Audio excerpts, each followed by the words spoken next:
Welcome back. You're still tuned into the Capetown Daily Show right here on CTV. Now, this is a segment of the show where we bring you the latest in entertainment, arts, and culture. Now, Nanyiso is a story of love drawn from real-life stories happening in our societies. To unpack more about his book, Ayanda sat down with the author, Hope Sitole, earlier this week to find out more. Let's have a look. Hope Sitole is a Zimbabwean multi-talented entrepreneur, public speaker, and an author whose mission is to be the voice of the voiceless. So today we're right here to profile and really get to talk about his latest book called Inyaniso. Welcome to the show. How are you, Hope? Hi, Ayanda. Thank you so much. I'm good. How are you? I'm good. So you recently launched the book last week, Saturday. That's correct. And yes. the book is based on real life stories. That's correct. And it's got 17 chapters. Yeah. Have to say the cover is so interesting. I can see someone is heartbroken with the plaster. Yeah. Let's talk about it. Right. Okay. Let me just start actually with the name of the book, maybe. Nyani. So I decided to name it that simply because it's the name of the main character that is in the book. It's not really there's not anything that is so specific about the name. It's the name of the main character in the book. About the heart that is on there. So this book is a collection of real life stories, like things that happen every single day in our societies. Yeah.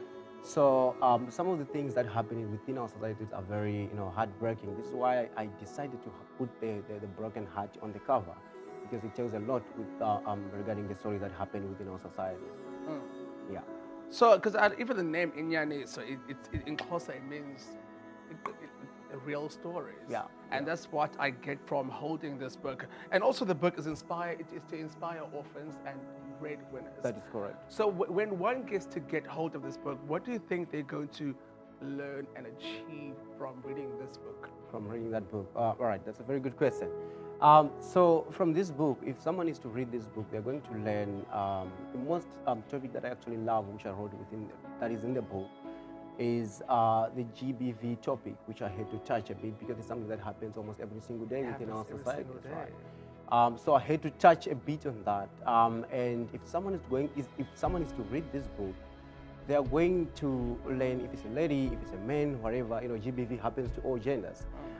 So if someone is going to read this book, they're going to learn to speak out whenever something like that happens. Because we got a lot of people that just, go through certain things, but they never speak them out to people. They just bottle them up, which actually led to depression. And a lot of times people just kill themselves, and we wonder what happens or what was going on with the person, but it was simply because of the things that they were facing, but they never opened up to speak.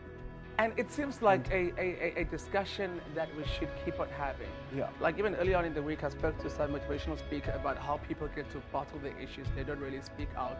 Yeah. And you mentioned, feeling, being depressed, being anxious, the anxiety, and even suicide. Like, mental illness is such a big thing amongst the youth. It's very big. And it's always important for us to actually focus on that. Yeah. I know you are a motivational speaker.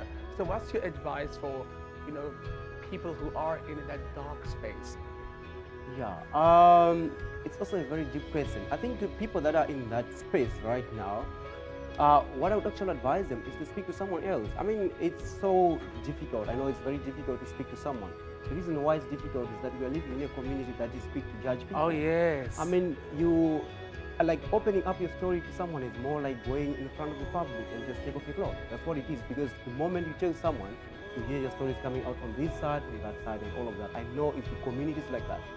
But I think you can actually find someone professional. You can find a therapist or someone that you don't even know, because if you speak to someone that you don't know, they're not going to tell your people in your neighborhood. Yeah. They won't do that. So if you go, like, for instance, you're from Hermanas, you go to Cape Town and speak to someone that is in Cape Town.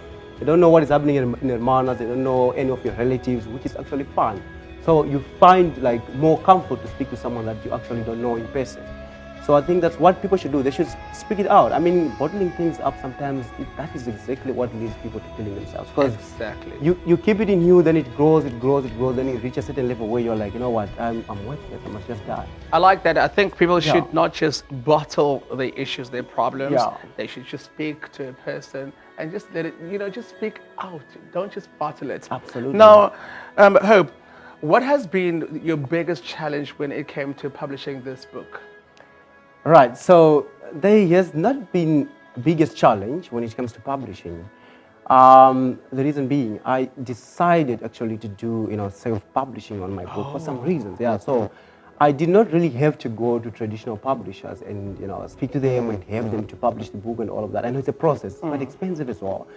But I decided to do self-publishing, so I published the book myself. I mean, it was published on Saturday when we did the launch. Then it was also published on Amazon. So there was not really a big challenge. The challenge was only on the process of actually making the book, writing and coming out with the book, with the printing and all of that. That was a bit of a challenge, but I mean, we came through it. So here we are. So what's your advice to a young author out there who is also struggling to get their book published? What's your advice to those authors? To the authors that are struggling to have their books published, I think one of the biggest struggles that authors actually have is finishing the book. Oh. And before you even get publishing, I think because when I wrote my first book, that was in 2018, I struggled finishing the book. Because what happens is that when you're writing, you get more ideas, you got different ideas. So when you have different ideas, you end up stopping writing, and now you want to start another new book and all of that, or you just get stuck, and you're like, well, I don't feel like writing anymore. So that the biggest challenge is that that authors do face.